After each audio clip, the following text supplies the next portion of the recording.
jeune garçon qui va poursuivre 42 ans, 45 ans. Babani Kolobake non, Fati Oumela. Bon, tozalaki enclavé na Zamba. Ou tananu likolo kuno ya kobimati koto zo mutuka. Soko bimi retard mituke komi passe. Mais j'espère que na oyo nyonso modernisation yango yo sokota na kata mboka Congo. Ba social ya bien. Dans la peuple bazalaki incroyable. Yango nous mona batutu bazana venu. Moutako sauté, tout le monde sont en train de parler de Félix. Le président Félix, que non, il a bien fait, vraiment raisonné. Si on compte tout ce qui est Denzele Tikali, va réunir l'université na Elenge, ça va jouer 3 avenues, où ils ont la bétonné, le coup les mots ça fait béton, va bétonner en haut le sous et pour ça la bien. Ata kutu Yesu Christ, bandima ka epete.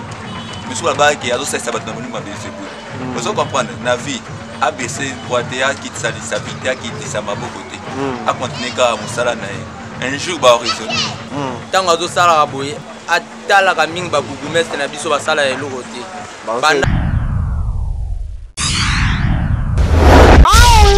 Le Congo ne tombera jamais. Yambala oyo tozana Redi Amis artiste ya mboka. Le 12 juillet 2025, bana poto ozanga te na kati Oasis. Ozaka na France, ozaka na Italie, ozaka na Australie, ozaka na Hollande. Poto mobimba. Rendez-vous ezaka moko. Na kati Oasis avec Redi Amis Benele Koyate. Le 12 juillet 2025, rendez-vous Bobo Sanate. Bobo Sanate za likambo mabele avec Redi Amis. Kamba mabele Benele Koyate bana poto Benele Koyate.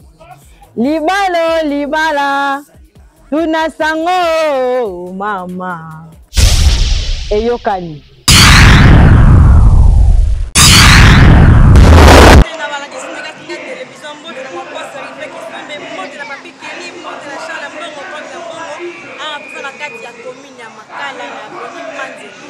Manzengele oyo eza mazera bazosala biso to bandaki liboso na kwilu eza na commune ya Kalamu eza quartier yolo dirashe ya kudu wana erodeti makala ebimi eyeti ebimi eleki kumwita bimiti université place na telemi awa na avenue Manzengele dans ce qu'on a passé à Bakwandoum na ndenge ya quartier ya yolo na ndenge ya commune ya Kalamu okozwa mutuka na yo soki ekende remplacer kenzela nini okoleka kuru boye bimiti université na nsima nanga bosomona boza université place nzela ezobimela tobeta sete na faci beto topesa merci mongona mingi ya mokonzi na biso ya mboka ndenge asungi makala oyo eyebanaka tete lelo ekota buto na nzela ya faci beto aosalela bango beton donc yo moto owanga na makala yo mona makala owanga na makala azoesa bino azoeprécise bozonga makala na bino bondima makala na bino ndenge ezali ndenge ezobonga naye toza na Manzengele ata oza na entrée ya Kimwenza na ndenge ya commune ya Kalamu ya quartier yolo wana eleki kauka eye yolo no yolo site eye makala eye okobima kaka na université bekutani awa na avenue Manzengele nde azoyeba na bino awa toza susu kolakisa bino lisusu ndenge baofungula susu avenue Mokulu ebima ti elengesi ndenge kepisi ebima elengesa nde mpe boye ebima ti elengesa en tout cas Manzengele boye yoka kala ezalaka likulu Manzengele esalaka libulu sengo wana mituka banda koleka te babongisa na ndenge basala ngo toyebaka te nzu mpe avenue ekolata nzela mpe boye mituka mpe koleka toyebaki yango te me na grâce ya Fati Beto aye kosalaka toyeba nzela oyo Manzengele ezalaka nde nzela ezalaka prince po bato koleka donc buzoko bato bakoleka mituka ekoleka en tout cas esécurité si na makala otambo ya nyonso olingi ozonga na yo ozonga na ondako ntango makadame kosila ya nyonso olingi ozonga ndako ozonga ndako esécurité na makala esili yango tozali awa tokolakisa bino bokomona bilili nde bokomona ndenge nzela ezali na kulu kuna nde bakoma ode ba beton bakulu nde kosala bakomi nde na suka nde misala ezoka avance kosalema na kati na esika oyo bino mana poto boza na ntango komona te biso toza na mpona bino kotambola kolakisa bino ndenge misala ezosalema elongo na cameraman na biso juno kapa ya toza na mpona bino kolakisa bino ndenge bisika banzela ezali. Maman présidente Marie-Laure Kawanda soutient Fati Beto à 100%. CG Augustin Kabouya, dit merci à Héros National, Dr Etienne Tshisekedi pour tout. Jean Mobiemé, Hypogré. Non fatigue béton, donnons-lui les temps.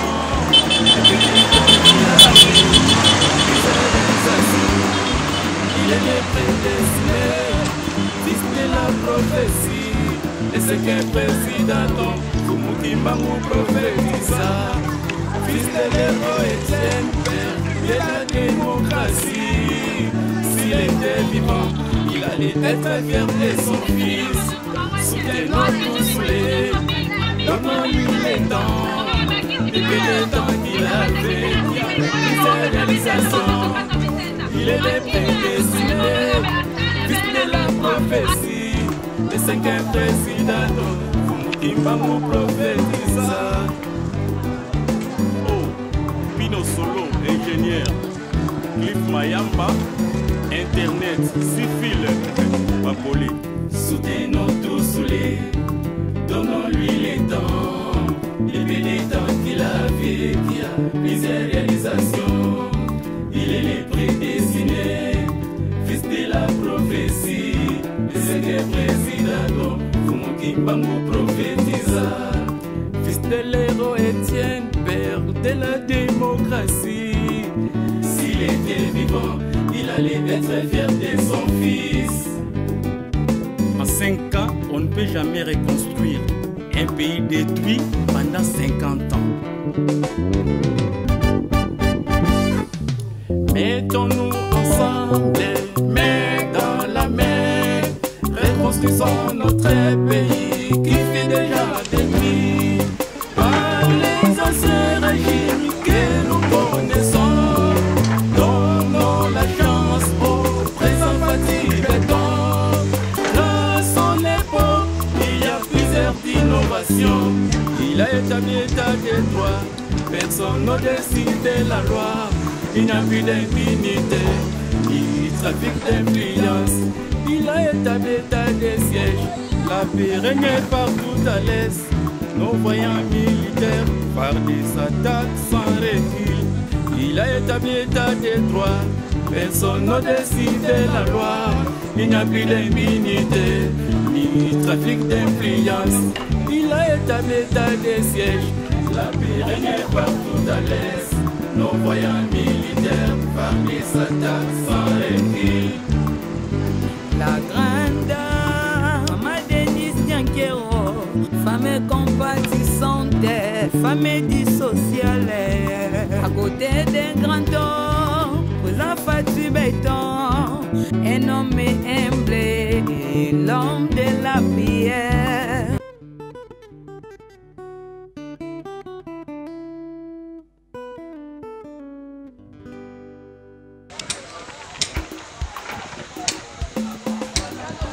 Avec Fatih Béton, nous bâtirons un Congo digne et prospère. Maman présidente Marie-Laure Kawana soutient Fatih Béton à 100%. CG Augustin Kabouya dit merci à Héros National, Dr Etienne Tshisekedi pour tout. Jean Mobiemé, Hypogré. Soutenons Fatih Béton, donnons-lui les temps. Depuis des temps qu'il a fait, qu'il a plusieurs réalisations. Il est le prédestiné, fils de la prophétie. Et ce qu'un président, Fumukimba nous prophétisa. Fils de l'héros Etienne, père de la démocratie. S'il était vivant, il allait être fier de son fils. Soutenons tous les, donnons-lui les temps. Depuis des temps qu'il a fait, qu'il a plusieurs réalisations. Il est le prédestiné, fils de la prophétie. Le cinquième président, Fumukimba nous prophétisa. Oh, Pino Solo, ingénieur. Cliff Mayamba, Internet, Sifil, Papoli. Soutenons tous les, donnons-lui les temps. Depuis des temps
décider la loi.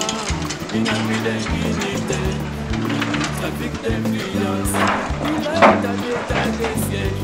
La paix règne partout à l'est.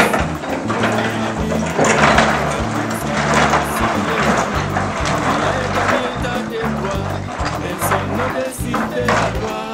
Il n'y a plus d'impunité, trafic d'influence. Il a établi des sièges.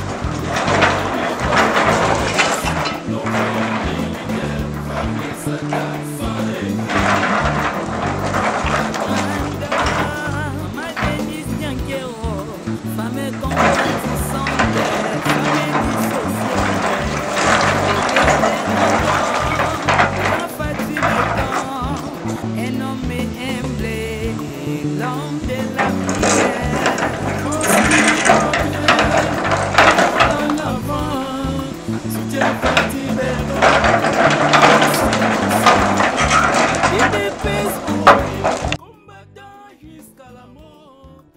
donnons-lui les temps, et puis les temps qu'il a fait, qui a plusieurs réalisations. Il est les prédestiné, respire la prophétie, de ce qui est président.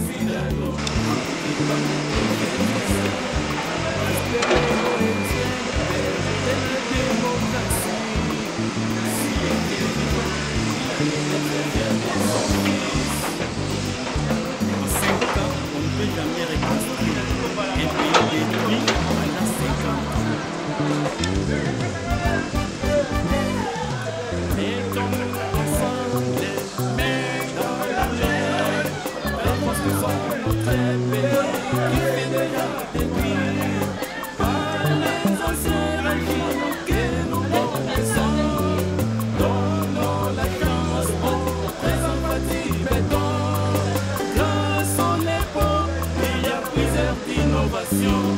Il a établi état des droits, personne ne décide la loi. Il n'y a plus d'impunité, il trafic d'influence. Il a établi état des sièges, la paix règne partout à l'est. Nos voyants militaires par des attaques sans recul. Il a établi état des droits, personne ne décide la loi. Il n'y a plus d'impunité, ni trafic d'influence. Il a établi état des sièges, la paix règne partout à l'est. Nos voyants militaires par les attaques sans recul.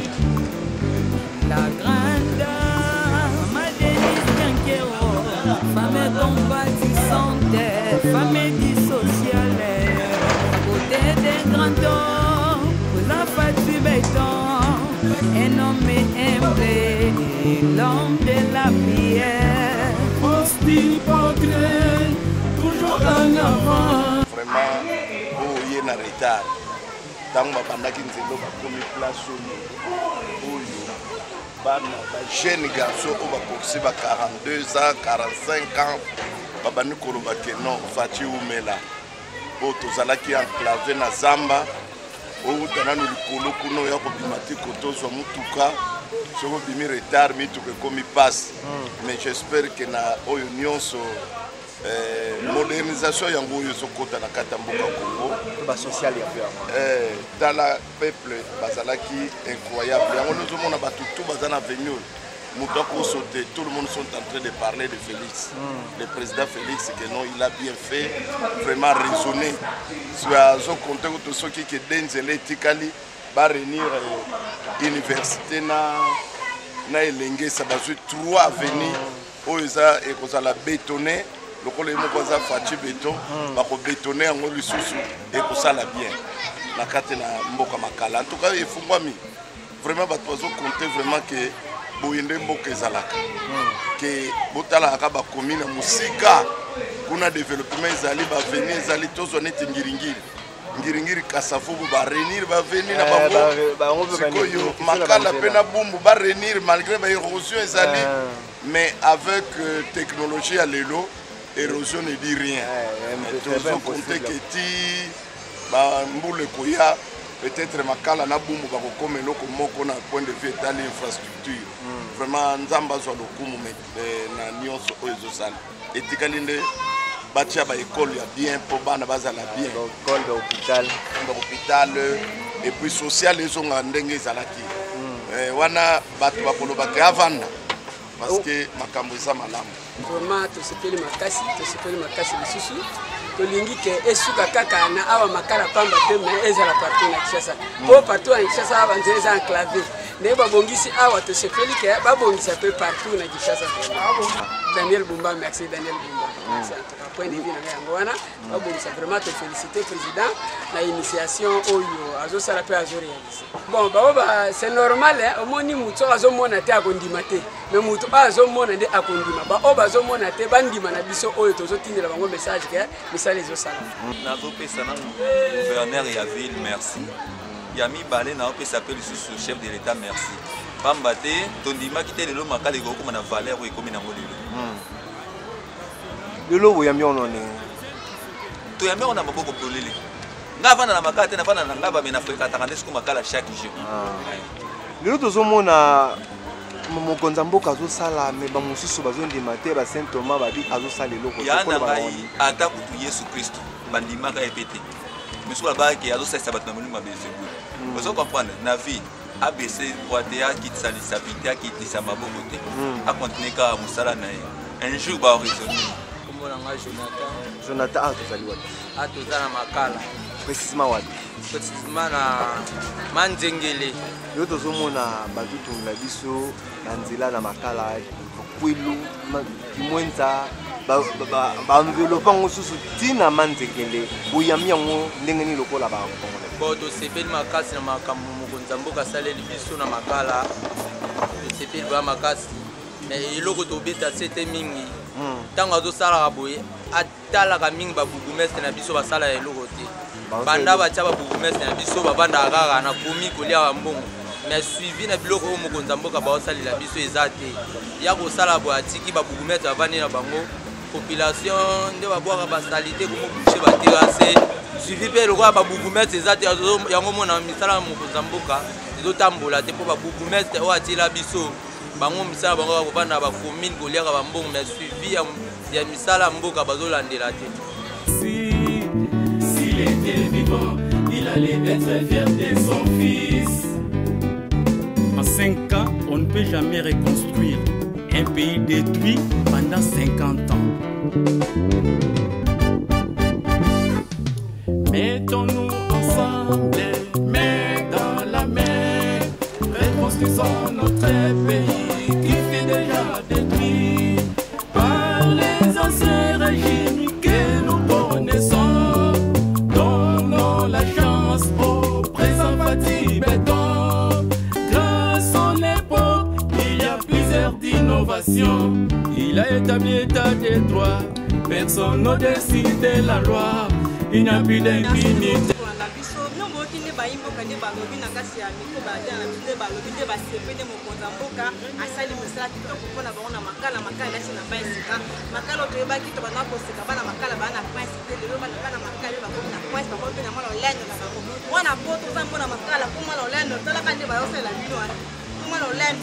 Merci na mon boss qui fait question, mais merci na Papi Kelly, merci na Papi Atunga, merci na Charles Mbo contre Mbo, merci na Armand tout na la case Australie, merci na Yana na Hervé Mwamba, merci na Renedi Mwamba, merci na Mika Momanisi Mwamba la case à Paris, merci na Bilo surtout, merci na Tata Mwasi na Odé Yema, merci na Annie Mbongo Mulamba, merci na famille Kassanchi, merci na bino nyonso te bozalaki wana kolanda biso bozalaki wana mpona bino kolakisa bino nzela ndenge makala ezokonga mwana poto oza na kati ya kokala oyo na mwana makala azala fiere